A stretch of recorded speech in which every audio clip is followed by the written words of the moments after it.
अस्सलामुअलैकुम वरहमतुल्लाहि वबरकातुहू। अल्हम्दुलिल्लाह वस्सलातु वस्सलामु अला रसूलिल्लाह अम्मा बाद। सामिईन किराम, आज का हमारा मौजू है कि जब इंसान हालत जनाबत में हो या खामद और बीवी के ने आपस के अंदर ताल्लुकात कायम किए हैं अलहदगी वाले, या औरत हैज़ और निफास खून से फारिग हुई है, तो ऐसी सूरत में इंसान कैसे तहारत हासिल करे, कैसे पाकीज़गी हासिल करे, वो कौन सा तरीक़ाकार है जो नबी सल्लल्लाहु अलैहि वसल्लम ने अपनाने का हुक्म दिया है। तो इस हवाले से हमारी दो माएँ हज़रत आयशा रज़ियल्लाहु ताला अन्हा और हज़रत मैमुना रज़ियल्लाहु ताला अन्हा दोनों नबी सल्लल्लाहु अलैहि वसल्लम की तहारत गुस्ल जनाबत का तरीका बयान करती हैं, जिसका खुलासा कलाम ये है कि आप जब तहारत हासिल करना चाहते हैं, गुस्ल करना चाहते हैं, तो आप गुस्ल खाने में दाखिल होने से पहले आप दुआ पढ़िए। अंदर दाखिल होने की भी दुआ पढ़ें और उससे पहले आप बिस्मिल्लाह भी पढ़ें। और जब आप अंदर दाखिल हों, उसके बाद आपने सबसे पहले जो काम करना है, नबी सल्लल्लाहु अलैहि वसल्लम फयबदउ फयगसिलु यदैहि, कि नबी सल्लल्लाहु अलैहि वसल्लम सबसे पहले अपने हाथों को अच्छी तरह धोते थे। क्यों? ताकि अगर हाथों को अगर गंदगी वगैरह लगी है तो गंदगी वगैरह दूर हो जाए।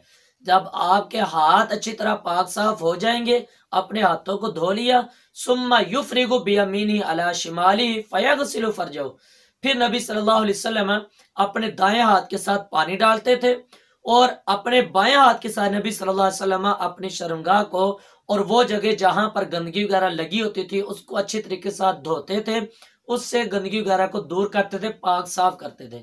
जब गंदगी भी नबी सल्लल्लाहु अलैहि वसल्लम के जिस्म से दूर हो जाती, सुम्मा ज़रबा बिहा अल अर्ज़, फिर नबी सल्लल्लाहु अलैहि वसल्लम उन हाथों को जमीन पर मारते थे, जमीन के ऊपर लगा करके अच्छी तरह फिर उसको अच्छी तरह धो लेते थे, ताकि अच्छी तरह हाथ वगैरह, अब बाद में अगर गंदगी लगी है तो बाद में भी अच्छी तरह हाथ वगैरह धुल जाए।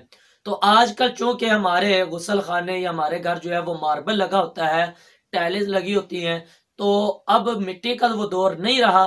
तो अगर मिट्टी है तो ठीक है, अगर नहीं है तो उसकी जगह पर आजकल साबुन वगैरह मौजूद है, तो आप अपने साबुन वगैरह के साथ अपने हाथों को अच्छी तरह धो लें।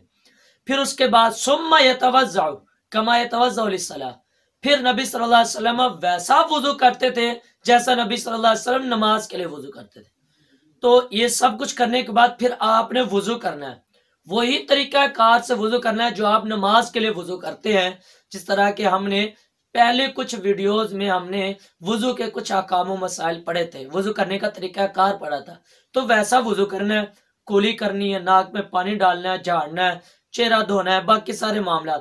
लेकिन जब मसा करने की बारी आएगी तो आपने सर का मसा नहीं करना, बल्कि क्या करना है, सर के मसा करने की बजाय आपने अपने हाथों को तर करना है, तर करके आपने अपने बालों के अंदर अच्छी तरह ऐसे अंदर तक दाखिल करने, उंगलियों को दाखिल करके अच्छी तरह नीचे से तर करना है।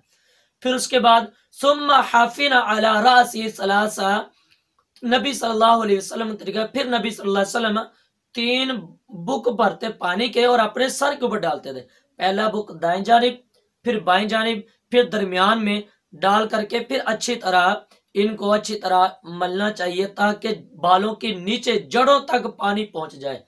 अगर बालों के नीचे जड़ों तक पानी नहीं पहुंचेगा तो हमें वो तहारत कामिल हासिल नहीं होगी।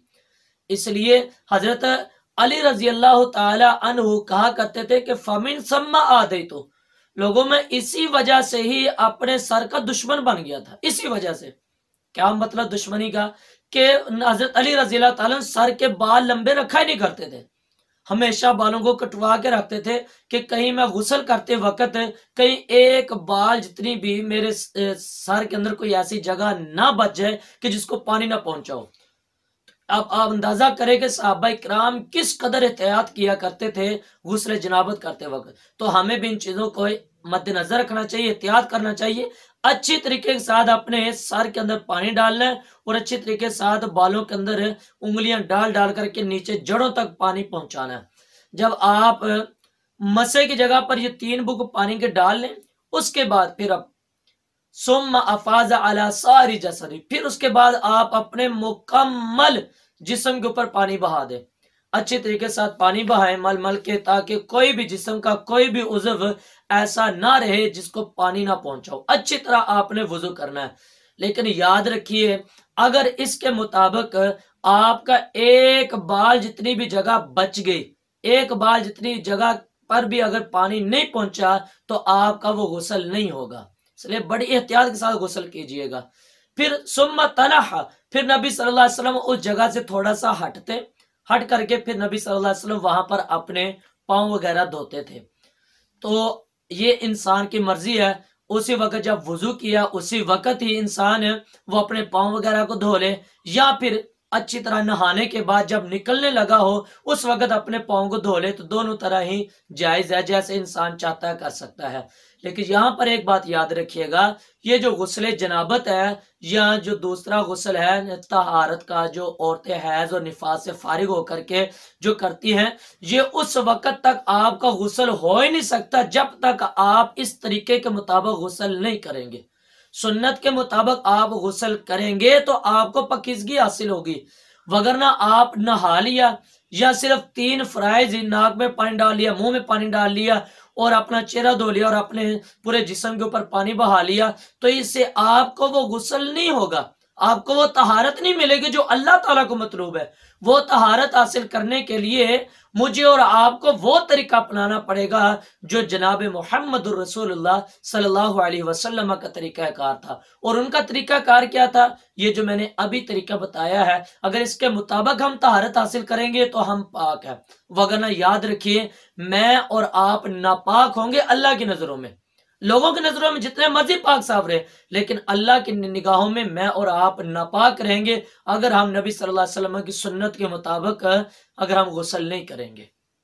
दूसरी बात, अगर औरतें हैं, वो औरतों ने अच्छी तरह अपने बालों को बांधा होता है, जिसे मेंढियां कहते हैं, उन्होंने अच्छी तरह बनाई होती हैं, अच्छी तरह मजबूत किस्म से बांधी होती हैं, तो ऐसी सूरत के अंदर औरत को शरीयत ने ये आसानी के तौर पर उन्हें कुछ तखफीफ दी है कि अगर वो अपनी सर की मेंढियां ना खोलें, बालों को ना खोलें, सिर्फ अपने बालों के ऊपर सिर्फ 3 चुल्लू वगैरह ही बहा दें पानी के दाएं बाएं ऊपर, अच्छी तरह उनके अंदर ऐसे कर लें तो ये किफायत कर जाएगा। उन्हें खोलना, उन बालों को धोना, तो शरीयत ने उनके यहाँ पर गुंजाइश रखी है, उनके लिए आसानी पैदा की है कि उन्हें खोलने की जरूरत नहीं है। लेकिन ये कब? जब औरत ने हालते जनाबत का गुस्ल करना हो।